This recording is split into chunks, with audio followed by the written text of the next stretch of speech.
Well, December was apparently the month for companies contacting me and asking me if I would like to try their products because now that it's January, I do have a few to try. And today we'll be trying some more acrylic paint markers and some really fun dot markers. Stay tuned.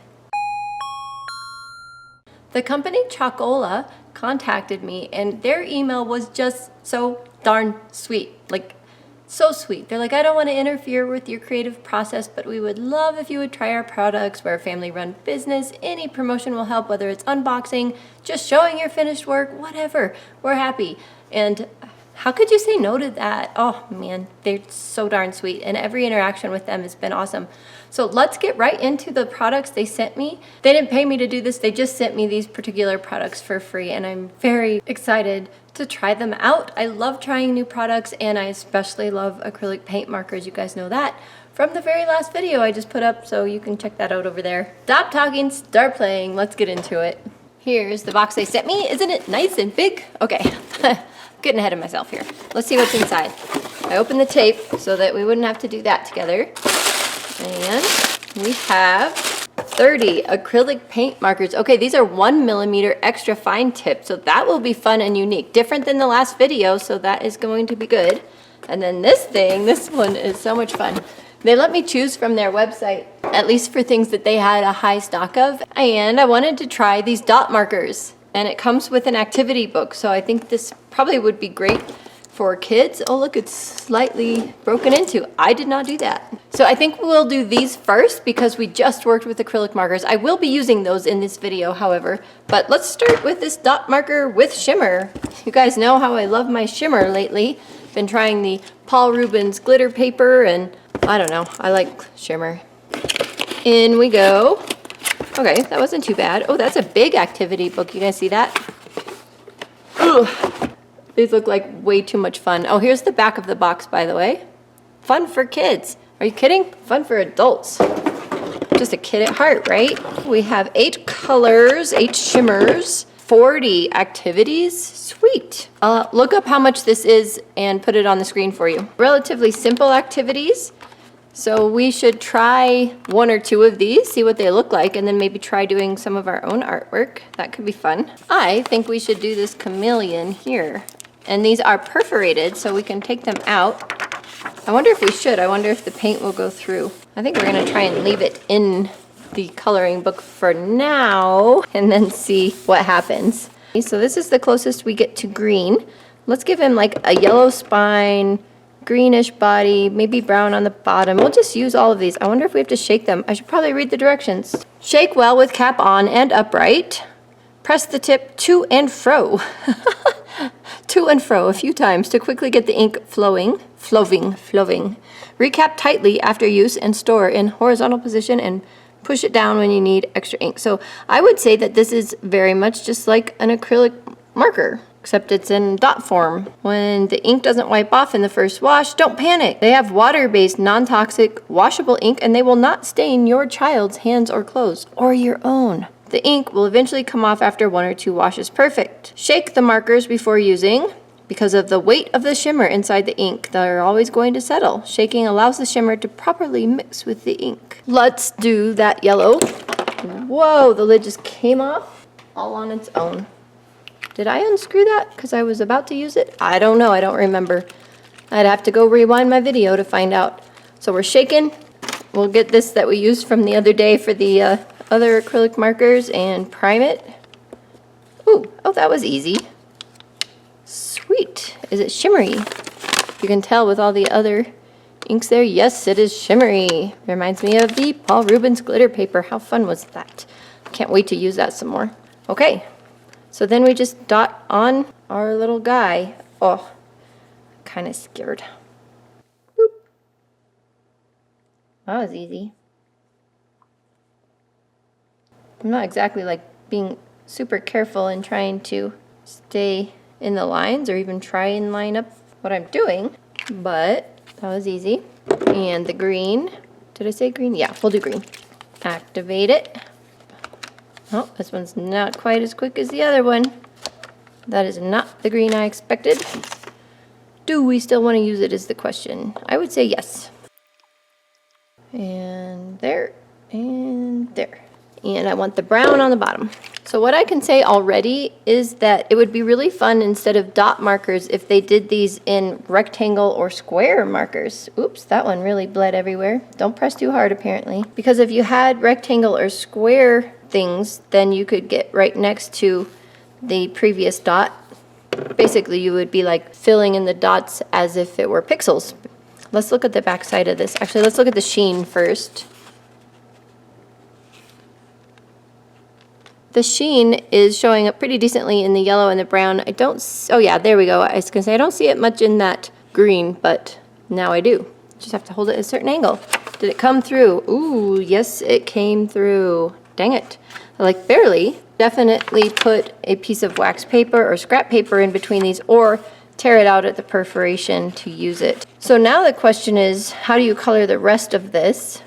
And this comes out of the markers easily enough that I think if you found a color you wanted, we could put it into our palette, which I haven't cleaned yet from the Hydrus paints. We could use the backside and maybe color that in with some regular brushes. Let's open the acrylic paint markers first because that sounds more interesting. This should be fun. A 1mm fine tip. Ooh, these are tiny. So these are not individually wrapped like the last ones, which is kind of nice. That was a pain getting all of those off. Let's open them up and see how fine that tip really is. Oh yeah, super fine. Reminds me of the same tip that I have on my PBO drawing gum. Let's see what that looks like. Yeah, it even feels the same, that hard plastic. I bet they're exactly the same tip. Interesting. I bet we have to shake these and prime them just like normal acrylic markers. Pick one to use. Shake well with cap on, pointing upright. Shake for 3 seconds. Let the air out with the tip up. Interesting. And then push down and up. Okay, we'll get our same little scrap paper here. I did that for more than 3 seconds, but we will let the air out. Oh yeah, some of the paint like spooshed up when I did that. 1, 2, 3, multiple times. At least these don't just like spew out like all of these did in that last video. Oh my gosh, that was crazy, but they worked so well that it was worth it. So I hope they work equally as well after they've sat for a while.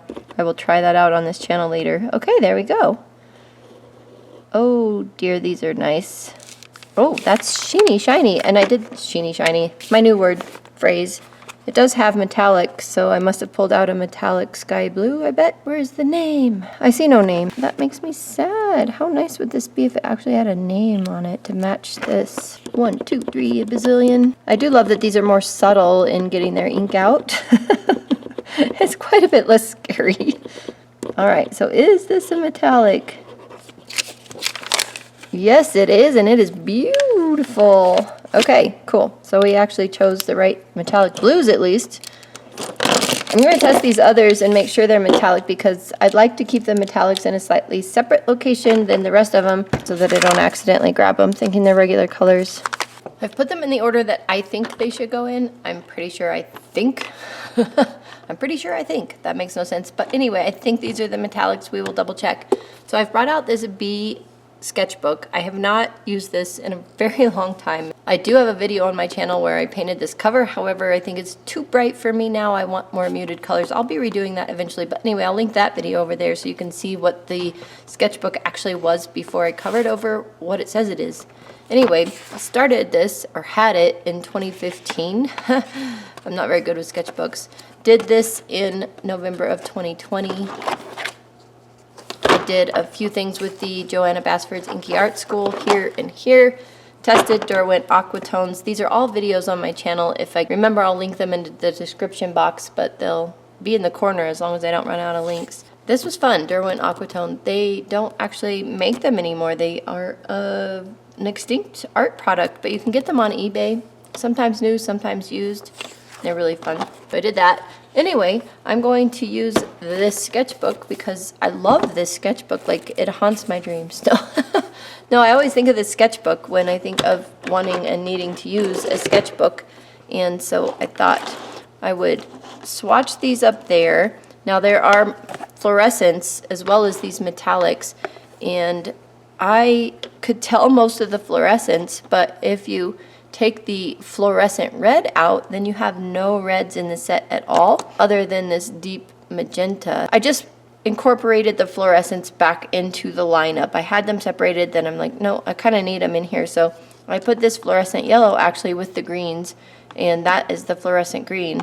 So there is no fluorescent yellow with yellows, but I think this works better, at least according to the caps. We'll see how they match up. So now I have to do the unenviable job of shaking all of these, and that's basically the only part that's unenviable because swatching them is kind of fun. So let's get going. I'm going to put you guys on time lapse. So these definitely do prime more difficult than the sponge nib, but it also might be a product of the fact that they are a fine tip. So not just the plastic nib, but a fine tip. So you're trying to get fairly thick paint out a very fine point. So I think it's fine. It was very nice when I was priming these that I didn't have to worry about paint just spewing everywhere. It is something that you could prime on your piece itself as long as you had a little extra space and no fear, but much less fear it would take than the others. Now that those are done, I thought we should compare the caps to the swatches. And I guess we could start with those metallics. And it looks like the metallics that I pulled out thinking they were metallics actually are, so that's good. The metallic caps don't look that shiny, so it's a little bit hard to tell that they're the metallics. The backs of these, because they're clear, actually show the color a little bit better than the caps do. So I would say the caps on all of these do not really match. That one's pretty close. After I just said they don't match, but the backs of them do, and that'll be more apparent here in, like, look at this one, but the back of it matches. Anyway, that will be way more apparent here in the regular colors. So let me give you an example of this one. Here is the olive green, and you can see the cap is way lighter, and so when I did the lineup of these based on the caps, I put this one here, but it's obviously the darkest of the greens. However, the color you can see through the back end definitely is more accurate. Let's do some artwork. The Smurfs are on my mind for some reason, so I want to draw a little Smurf scene. You guys know the Smurfs? Are you guys old enough to know the Smurfs? Anyway, when I was looking for Smurf images, that kind of set me on this tangent because I found out that they have a YouTube channel with all the cartoons on it. Can you believe it? You hear that? That's the Smurfs, and I just love it. So I could watch all the Smurf cartoons I want if I had lots of time to do that. Okay, let's do some Smurf drawing. Okay, you guys hear that? You hear it? It's so cool. Smurfs and drone. Da da da da da da. I'm gonna listen to this while I draw Smurfs. I wish I could just play Smurf music for you like the whole time, but you know, copyright and all of that. So you can tell here, well, maybe you can tell, sometimes it's hard to see pencil lines on videos anyway, but I didn't do a pencil sketch. I just decided since these are acrylic markers and you could paint over any mistakes anyway, well, that's the theory, right? Then I would just sketch right in the sketchbook directly with the black, I almost called it a Posca. Oh, bad knee. The black Chalkola paint marker. And they actually held a surprising amount of paint in that fine tip, so I didn't have to prime them just doing these lines very often, which was great. However, I do have a lot of big open spaces in this drawing, and I knew that would be a problem with these fine tips, but I did it anyway, and you can kind of see the struggle I had on that red roof to the left top there. But that was the decision I made, and we have to live with our life's choices, right? Right? I did consider hatching and then like cross-hatching, but decided I didn't really like the way that looked, so I kind of just went over spaces again and again until they look kind of right. And then in some of the bushes, I just left some white space. You can see that more visibly here down where my hand is. So the image I picked, I didn't want just the Smurfs in there. I wanted to make sure we had at least Gargamel, and this one was great because it didn't just have Gargamel, it also had Azrael and Papa Smurf and, oh, Smurfette, that's her name. I almost forgot her Smurf name. Anyway, Vanity Smurf is there too. There was a lot of other Smurfs in the background of this reference photo, but I just left them out. I just wanted to do these three and then the two bad guys.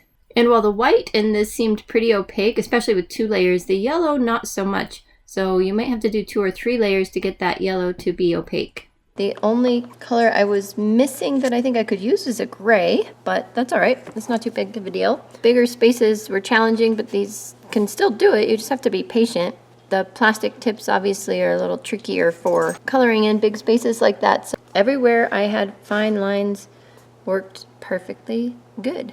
I had trouble with this nib. This one doesn't seem to want to prime, and I think that was the only one. So I may have to work on that one a bit more. Just kind of shake it, get the air out of it, prime it a little bit better. While we're here though, we should check out this glass. So this is the one I did in the last acrylic marker video with those. These are the Grobby acrylic markers, and let's do the other side with these. I want to see, because of the plastic nibs on these, I don't think that they're going to want to draw on things as easily as the others. So let's find out. It's probably a little hard to see since you can see through it to the other red hearts, but oh no, that writes on glass way easy. Easier than paper. Wow, that's awesome. That's so great, because now you can have this super fine tip acrylic marker to do on glass.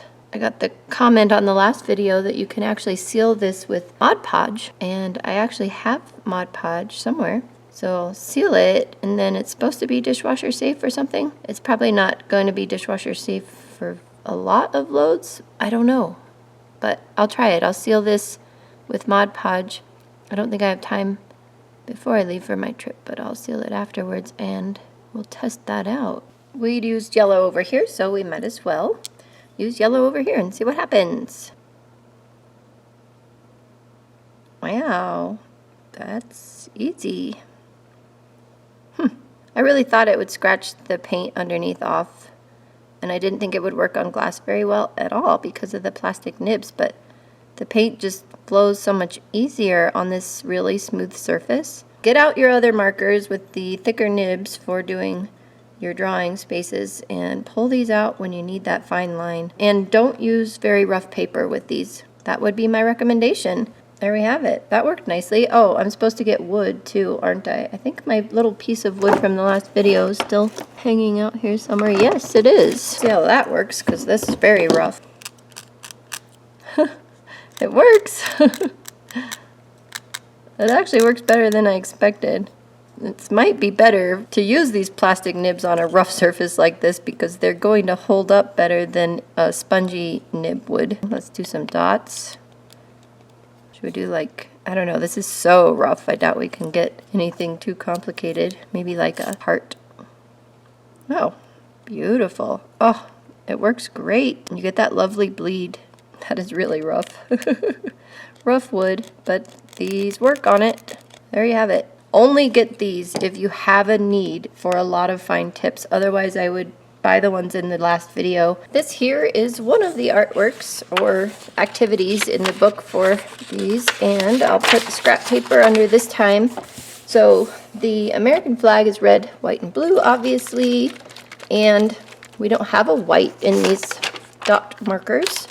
So we'll have to decide if we're going to, I don't know, leave them blank or do them in a slightly different color.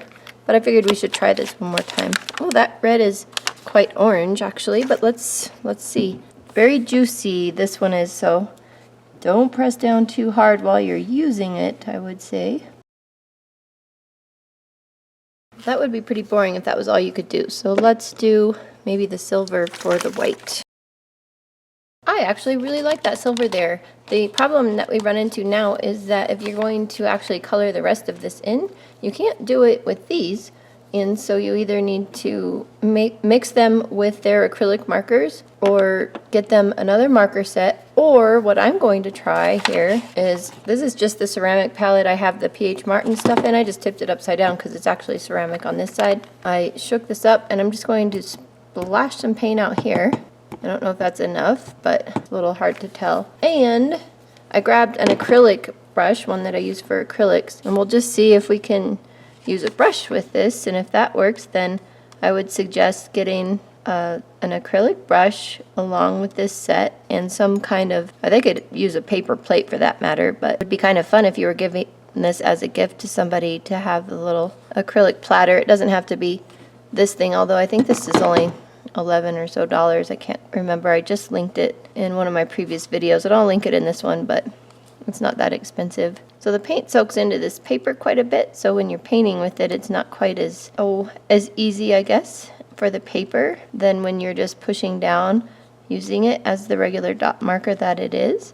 But this is working and I like it, but I will need a lot more paint out to finish this up. But it does work. Well, that worked just fine. Now this blue isn't like the deep blue of our American flag, but that's okay. That was fun, that worked. Let's go back to our gecko dude, chameleon, and see if we can use putting a scrap paper. Anyway, let's see if we can use the acrylic markers. This paper likes this marker. So buying these together as a gift would probably be a good option because you're using this shimmery acrylic paint, and I do believe Chalkola sells just a set of metallics, so you could get the metallics to match the metallic shimmer of the dot things, but I think it'd be kind of fun to have a mixture like this of both. So that's good, even on the leaf where I was pretty thick with it. Let's go look at the American flag. So the only thing, yeah, I think this shimmery paint is more watery, which would make sense for it to have to come out of that ball at the end, the little sponge tip. It would probably need to be thinner, and that's probably why it's coming through more thickly. Oh, and it actually went through my scrap paper through to the next one, so maybe using wax paper between these would be way better, or again, pulling them out. And it looks like this one's trying to come out not even on the perforation. So taking these out of here to work on them would be really easy. So you're not going to keep this together as any kind of portfolio if you use it, but pulling some out and giving them to kids to use as activities. And I keep saying kids because these are relatively simple drawings here, so nothing that an adult would be very satisfied with. That one was okay though. I know I told you we would do our own special artwork with these dot markers, but guys, I'm out of time for this. Sadly, I think that it could be fun and interesting, but if I do it, it will have to be for another video. I very much hope you understand. Well, thank you so much for spending your time with me today, hanging out with me. I really appreciate it. You guys keep me company. Hopefully I keep you company. If you liked what you saw in the video today and you would like to try out their products, I will put the link in the description box below. I've probably already told you that, but I'm telling you again, it's down there. Go check out their website, check out their products, and I will see you guys in the next video. Bye for now. Not. Let's try that again. They have water-based, non-toxic, oh my gosh. The sea, dang it dog, you and your clickety-clackety claws. Okay, we'll wait till she lays down, hang on. So now I have to do the unenviable, and if you liked what you, someday I will get this. Okay. If you liked what you saw in the video today, I will put their, start over.